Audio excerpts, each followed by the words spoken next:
السلام علیکم۔ رواں سال کا پہلا سورج گرہن کب ہوگا؟ کن کن ممالک میں مشاہدہ کیا جا سکے گا؟ محکمہ موسمیات نے آگاہ کر دیا۔ کیا آپ حالات حاضرہ سے آگاہی حاصل کرنا چاہتے ہیں؟ خبر کے پیچھے چھپے اصل حقائق جاننا چاہتے ہیں تو ابھی سبسکرائب کیجئے جلمل پاکستان کو اور ساتھ ہی گھنٹی کے نشان پر کلک کر دیں۔ آپ کو بتاتے چلیں کہ رواں سال کا پہلا سورج گرہن 29 رمضان المبارک 20 اپریل جمعرات کو ہوگا۔ محکمہ موسمیات کے مطابق سورج گرہن کا آغاز صبح 6:34 پر ہوگا، جبکہ 9:17 پر سورج گرہن اپنے عروج پر اور اس کا اختتام 11:59 پر ہوگا۔ تاہم پاکستان میں اس کا مشاہدہ نہیں کیا جا سکے گا۔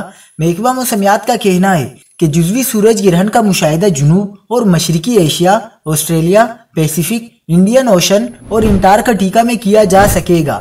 سال نو کا پہلا سورج گرہن Bangladesh, Sri Lanka, Iran, Afghanistan, Japan, Thailand, Indonesia, Malaysia اور دنیا کے دیگر ممالک میں دیکھا جا سکے گا۔ یاد رہے کہ رواں سال 2 سورج اور 2 چاند گرہن ہوں گے۔ پہلا مکمل سورج گرہن 20 اپریل اور دوسرا 14 اکتوبر کو ہوگا۔ پہلا چاند گرہن 5 اور 6 مئی کی رات، جبکہ دوسرا 28 اور 29 اکتوبر کی درمیانی رات رونما ہوگا۔